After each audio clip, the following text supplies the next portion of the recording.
गुरुर्विष्णु गुरुर्देवो महेश्वरा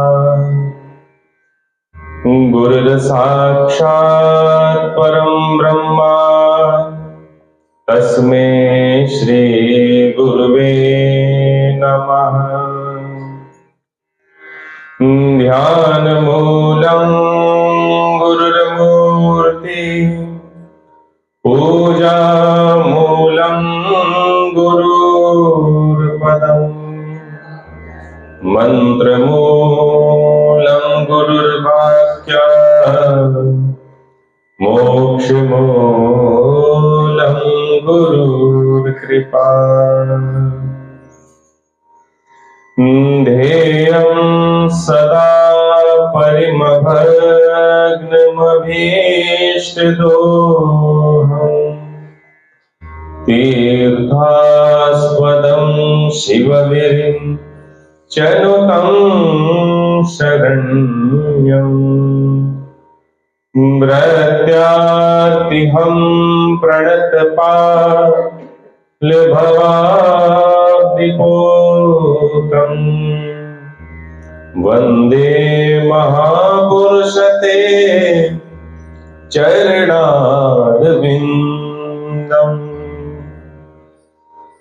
वंशी विभूषितकरा नवनीरदाभा पीताम्बरादरुणबिम्बफलान्धरुष्टा पूर्णेन्दुसुन्दरमुखा दरविन्दनेत्रा।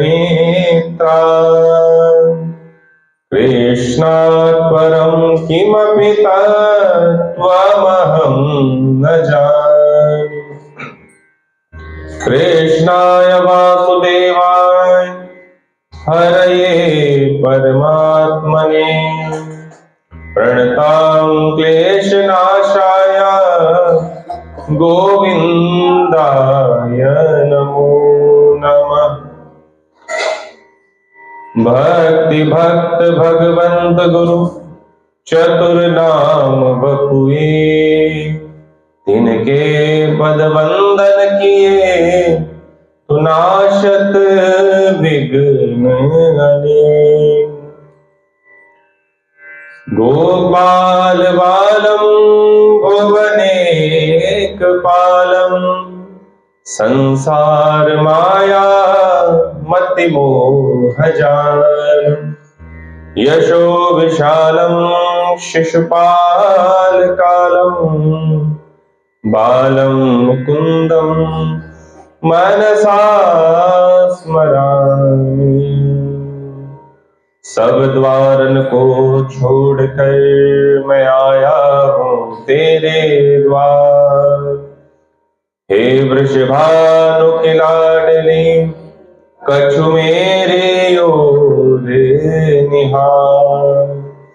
हे वृषभानु की लाडली कछु मेरी ओर निहार।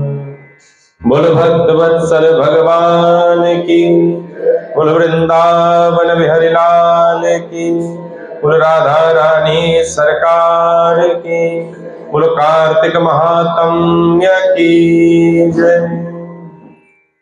आइए कार्तिक महात्म्य को श्रवण करने से पूर्व समस्त भगवत नाम का आश्रय धारण करें। सभी भाव से कहें नारायण नारायण श्रीमन्नारायण नारायण नारायण नारायण।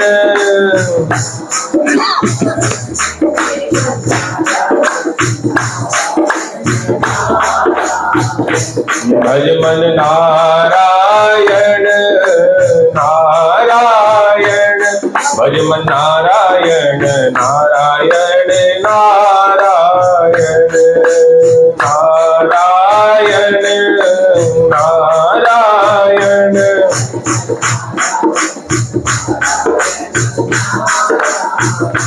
लक्ष्मी नारायण नारायण नारायण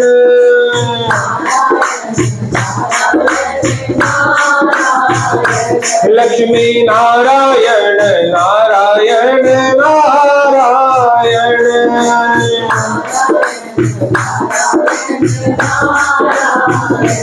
लक्ष्मी नारायण नारायण, लक्ष्मी नारायण नारायण नारायण, श्रीमन्नारायण।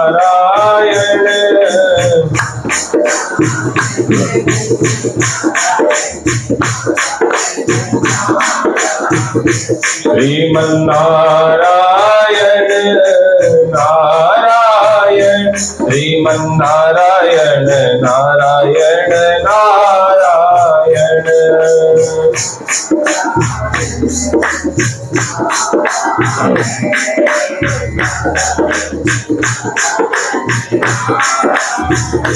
बद्री नारायण नारायण नारायण,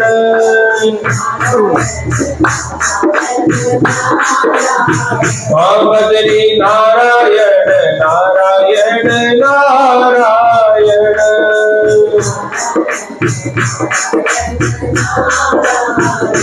बद्री नारायण नारायण, बद्री नारायण नारायण नारायण नारायण,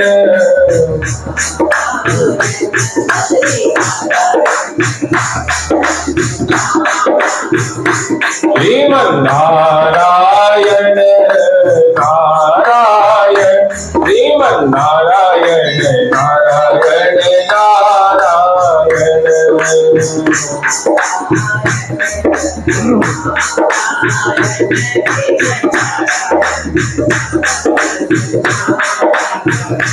विष्णु नारायण नारायण नारायण,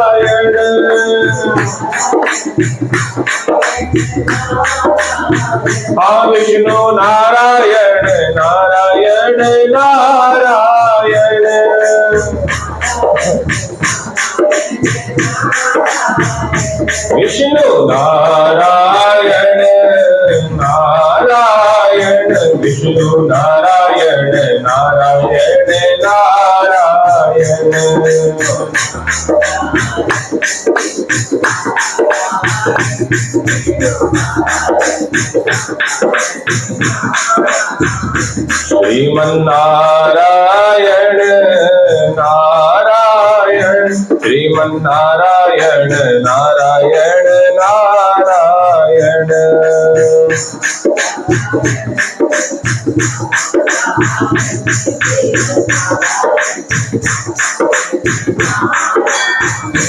भजमन नारायण नारायण नारायण। बोलो भक्तवत्सल भगवान की, धर्म की अधर्म का, प्राणियों में विश्व का, वो माता की, गंगे मैया की, संत समाज की, कार्तिक महात्म्य की, राधा रानी सरकार की। जय जय श्री राम, जय जय श्री राम, जय जय श्री राधे। परम मंगल में भगवत स्वरूप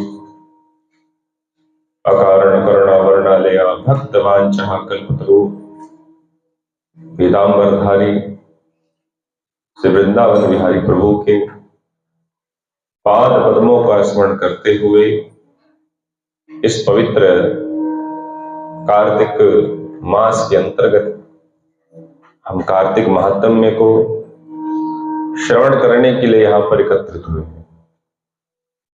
और यह कार्तिक मास अत्यधिक पवित्र एवं अनंत गुणा पुण्यों को देने वाला एवं हमारे जीवन के कल्मशों को, पापों को दूर करने का एक विशेष महामास से कहा गया है। जितनी भगवान की भक्ति इस मास में करने पर अनंत पुण्य फल मिलता है। कार्तिक महात्म्य में कहता है कि जितना अन्य मासों में फल मिलता है उससे अधिक पुण्य फल इस कार्तिक के महीने में भक्तों को भगवान की पूजा करने मात्र से प्राप्त हो जाता है। और दीपदान, स्नान ये करने मात्र से भी अनंत गुना फल जीव को प्राप्त होता है। और वह भगवान उस जीव पर अत्यधिक प्रसन्न होकर के उसकी सर्व मनोकामनाओं को सिद्ध करते हैं।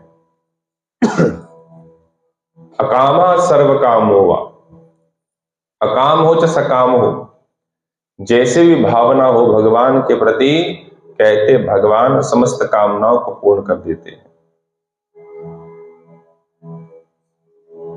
इसलिए भगवान किसी भी भाव एवं भक्त की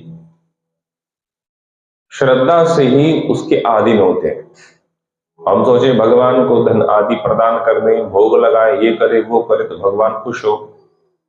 भगवान कहते हैं कि आपकी हर भावना में, हर क्रिया में श्रद्धा अत्यधिक हो, तो ही श्रद्धा से, प्रेम से, भाव से मैं आपके भाव को स्वीकार करता हूं। आपकी कोई भी, क्योंकि भगवान का तो कहना है कि पत्रम पुष्पम फलम तोयम यो मे भक्त्या प्रियक्षति। जो भी भक्त श्रद्धा से, भक्ति से कोई भी पत्र अर्पित कर दे, पत्र में ये भी नहीं कि तुलसी पत्र हो, कोई भी, पत्रम कह दिया, बहुवचन कह दिया भगवान, कि आप कोई भी पत्र आकर के दे दें, कोई भी पुष्प आकर के अर्पित कर दें, कहीं का भी जल ला करके मुझे समर्पित कर दें, तो मैं उन सबको शिरोधार्य अर्थात प्रेम से धारण कर लेता हूं। पर कब? जब आपका उस चीज को अर्पण करने में श्रद्धा हो, प्रेम हो।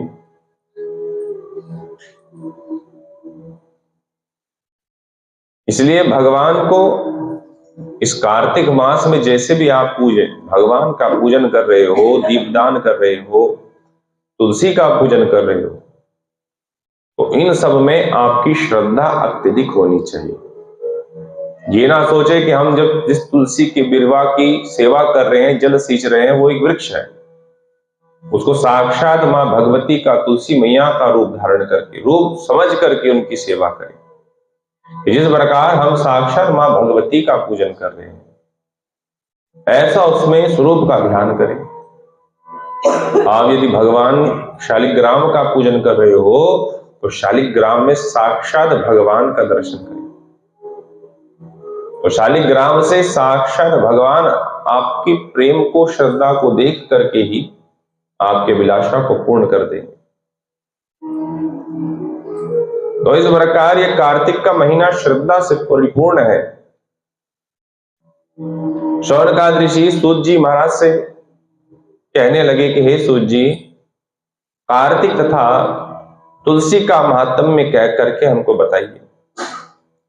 तो सूत जी कहने लगे कि हे ऋषियों, जो बात आप मुझसे पूछ रहे हैं, यही प्रश्न एक बार राजा ने नारद जी से भी पूछा था, पृथु महाराज जी ने। और जो जो उन्होंने नारद जी से पूछा है और जो नारद जी ने उनको उत्तर दिया है, उसके बारे में मैं आपको बतलाता हूं। एक समय राजा पृथु जी महाराज ने नारद जी से पूछने लगे कि हे नारद जी, भगवान को तुलसी अत्यधिक प्रिय क्यों है, तथा इसका महात्म्य और कार्तिक का महात्म्य, इतिहास आदि इन सब का वर्णन करके हमें बताएं। तो यह सुनकर के नारद जी कहने लगे कि पृथु महाराज, मैं आपका इस प्रकार भगवान के प्रति श्रद्धा भाव को देख करके मैं आपसे अत्यधिक प्रसन्न हुआ हूं, और मैं सब इतिहास सहित आपको वर्णित करके बताता हूं। आप राजन सावधान होकर के सुने। एक समय राजा इंद्र अपने देवताओं और अप्सराओं सहित महादेव को देखने के लिए कैलाश पर्वत की तरफ चल दिए। गुरु बृहस्पति जी भी साथ में थे। कहते हैं कैलाश पर्वत की तरफ जा रहे थे, तभी एक बड़े भयानक आकार वाले, भयंकर नेत्र वाले एक पुरुष को इंद्र ने मार्ग में देखा और उनसे पूछने लगे, अरे तुम कौन हो और भगवान शिव कहाँ है? परंतु उस पुरुष ने कोई भी उत्तर राजा इंद्र को नहीं दिया। फिर पुनः राजा इंद्र ने पूछा। कहते पूछने के बाद भी जब इंद्र को उसने प्रति उत्तर नहीं दिया तो इंद्र को क्रोध आ गया और क्रोध में आकर के अपने हाथ से वज्र प्रकट किया और भयभीत करने लगे कि अरे दुष्ट, मेरे कहने पर तू मेरी आज्ञा का पालन नहीं करता, तो ले मैं तुझे दंड देता हूं। और ऐसा कहकर के अपने प्रचंड वज्र को दिखाने लगा कि इस वज्र से तुझे भस्म कर दूंगा। तुमसे पूछा गया तो तुमने हमारी अवहेलना करी, अब क्या तुम हमको नहीं जानते? हम देवताओं के राजा इंद्र हैं और इस भाव को देख करके जो वो पुरुष था, वो कोई पुरुष साधारण नहीं था। कहते उस पुरुष साक्षात भगवान महादेव थे, परीक्षा लेने आए हुए थे। क्योंकि राजा इंद्र को अपनी पद प्रतिष्ठा का अभिमान था और भगवान का कहना है कि जहां आए अभिमान वहां टिक सके भगवान।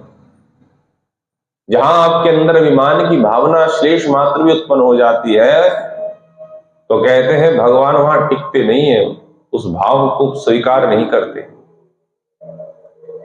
और इंद्र को अपनी पद प्रतिष्ठा का अभिमान था कि मैं देवताओं का राजा हूं।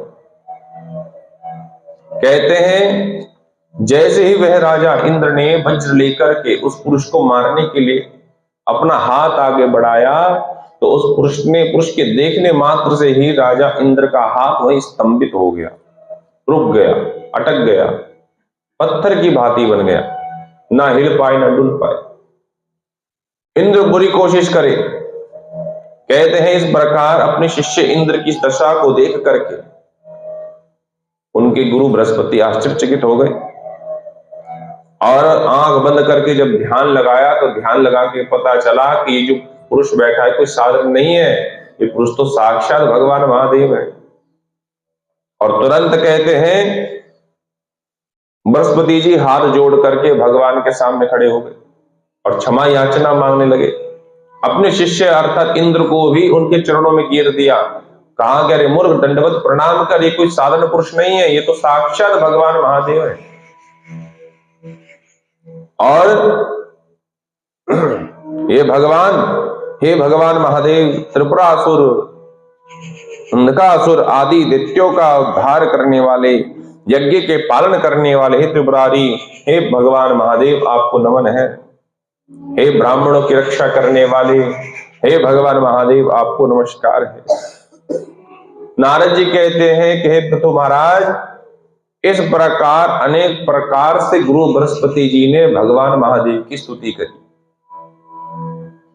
और कहते हैं जब स्तुति करी तो भगवान महादेव जब इंद्र मारने के लिए उद्यत हुआ तो उसकी इस हरकत को देख करके भगवान महादेव को क्रोध आ गया। पर कहते हैं जब अनुग्रह किया, क्षमा याचना मांगी, इंद्र भी चरणों में गिर पड़ा। क्योंकि बृहस्पति ने कहा कि यदि ये तो मेरा शिष्य है और शिष्य जो भी गलती करेगा उसका दंड गुरु को भी भोगना पड़ता है।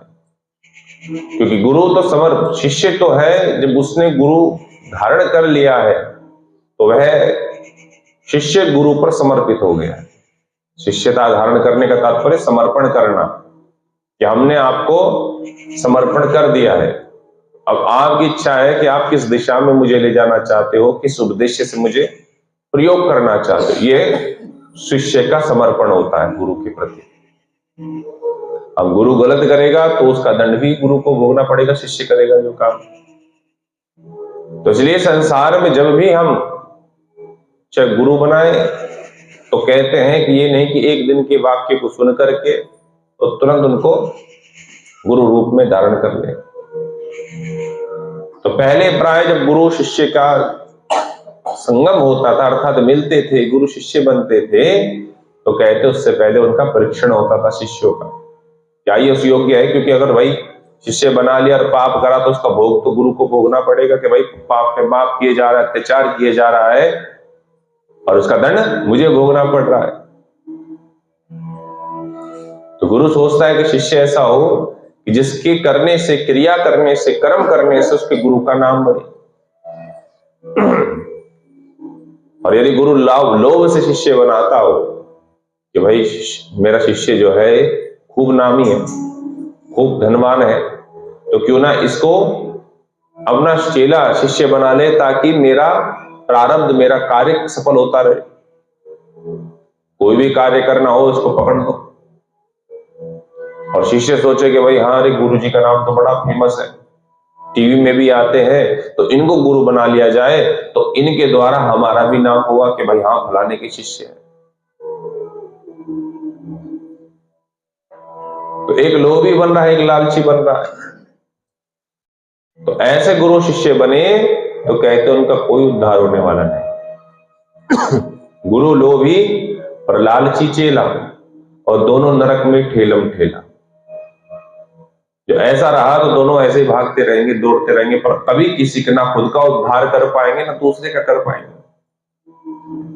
तो यह सोच बृहस्पति जी ने तुरंत इंद्र को दंडवत प्रणाम कराया और भगवान से अपने शिष्य की जीवन की दान की कांक्षा करने लगे।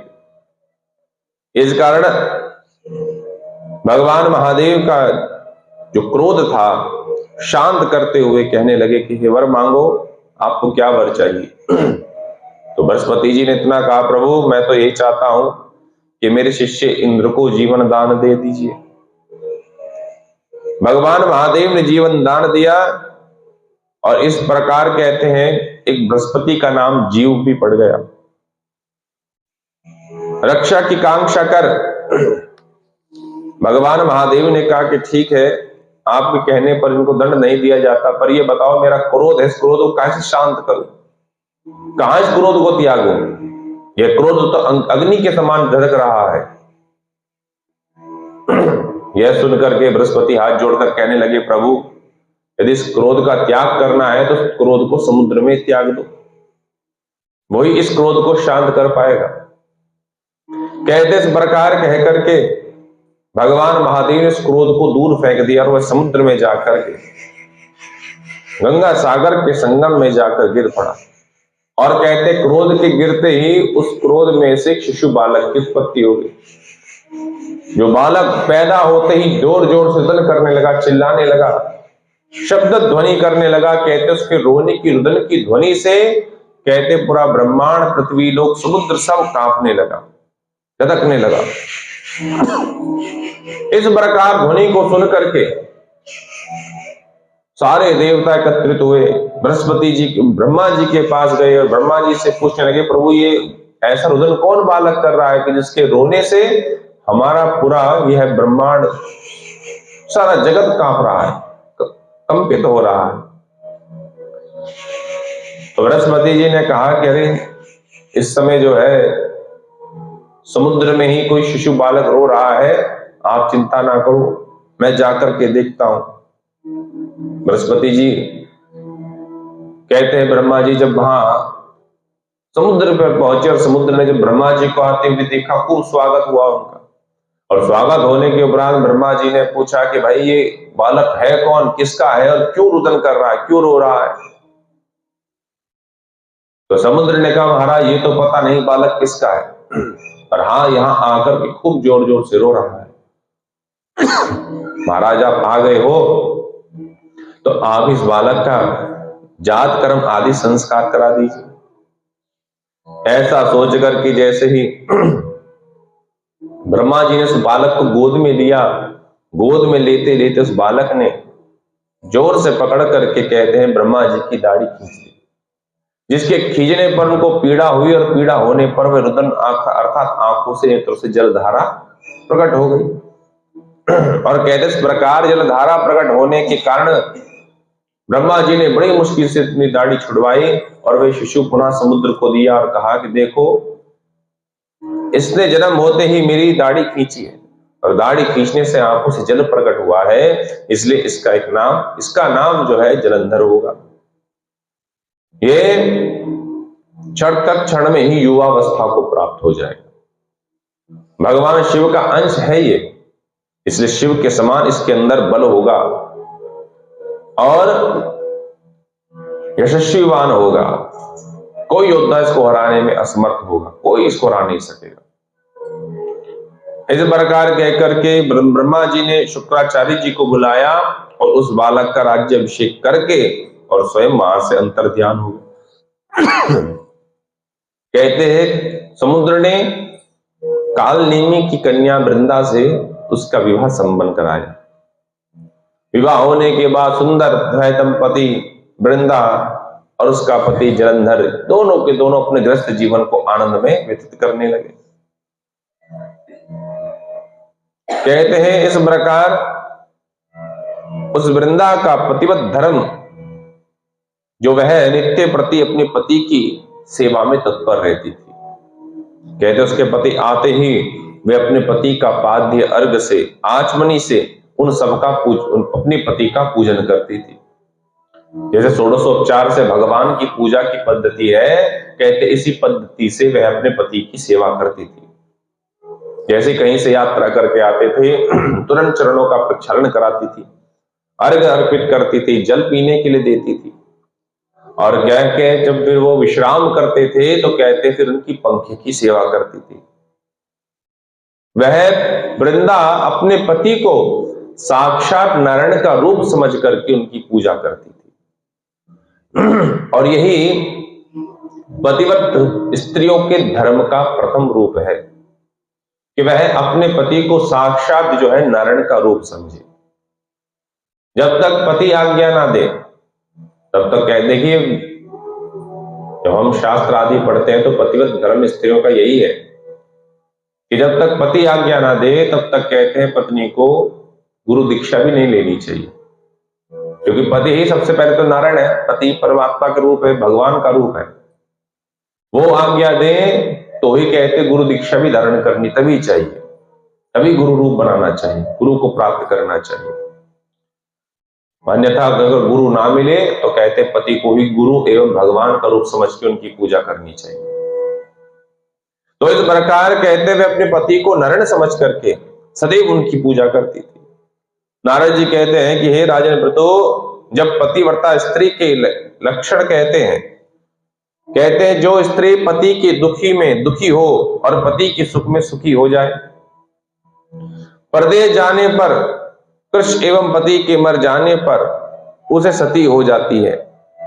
पति के पाप पुण्यों को आधा बांटने वाली स्त्री ही पति के मर जाने पर भी अवश्य ही सती होना चाहिए। जो स्त्री सती होती है कहते वह मनुष्य के शरीर में जितने रोम छिद्र होते हैं इतनी संख्या वर्ष तक वह पति के साथ स्वर्ग आदि लोकों का फल प्राप्त करती है। कहते हैं इस प्रकार जो पत्नी सती होती है, कहते जितना पग शमशान तक वह जाती है उतने पग पग में उसको बड़े बड़े यज्ञों का फल प्राप्त होता है और उसके पति तथा उसके माता और पिता के कुल के एवं पति के कुल को तीनों को पवित्र कर देती है। कहते जिस प्रकार सपेरा सांप को पकड़कर बिल से बाहर निकाल लेता है, कहते वैसे ही पत्नी भी सती भी अपने पति को, नरक में पड़े हुए पति को भी बाहर निकाल देती है। पत्नी शब्द का ही अर्थ यह है पतंती त्रायती थी, पत्नी जो पतन से कल्याण करे, इसलिए उसको पत्नी कहा गया। जो पति अधर्म मार्ग में चलता हुआ पतित हो गया हो, अर्थात अपवित्र हो गया हो, दुष्प्रवृत्ति में चला गया हो, ऐसे पति का उद्धार जो कर देती है, कहते उसको ही पत्नी कहा गया है। पतन से कल्याण कर दे, त्रय कर दे, कल्याण कर दे, उद्धार कर दे, उसे पत्नी कहा गया है। अतः पतिव्रता स्त्री को अपने पति के साथ सती होने पर वे परम धर्म को प्राप्त कर जाती है। नारद जी कहते हैं राजन पृथु जी, इस प्रकार देवताओं के डर से दैत्य पाताल लोग भाग गए थे। वे सब जलंधर के आश्रित होकर के पृथ्वी पर घूमने लगे। एक समय कहते हैं कि जलंधर जब अपनी सभा में बैठा हुआ था, सभा में बैठे हुए जब उसकी दृष्टि राहु की तरफ पड़ी, जहां राहु का आधा कटा हुआ धड़ पड़ा था, सर अलग और धड़ पैर अलग, यह दृश्य देख करके उन्होंने शुक्राचार्य जी से पूछा कि गुरुजी, ये राहु का रूप ऐसा किसने बनाया, क्या जन्म से ऐसी थी? तो शुक्राचार्य जी ने कहा नहीं, ये पहले जन्म, जब इसका जब पूर्व जन्म था तो स्वर भानु के नाम से जानते थे। और महाराज जब समुद्र मंथन हुआ, समुद्र मंथन में देवताओं ने षड्यंत्र रचा, और उस षड्यंत्र के अंतर्गत इन्होंने, स्वर भानु ने, जब वो अमृत का पान किया और जब इन देवताओं को पता चला तो उन्होंने भगवान नरसिंह से सुदर्शन चक्र से इनका भेदन कर दिया, मार दिया।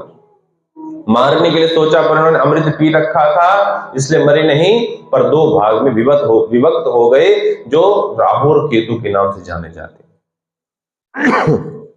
और महाराज उस समय समुद्र मंथन हुआ था।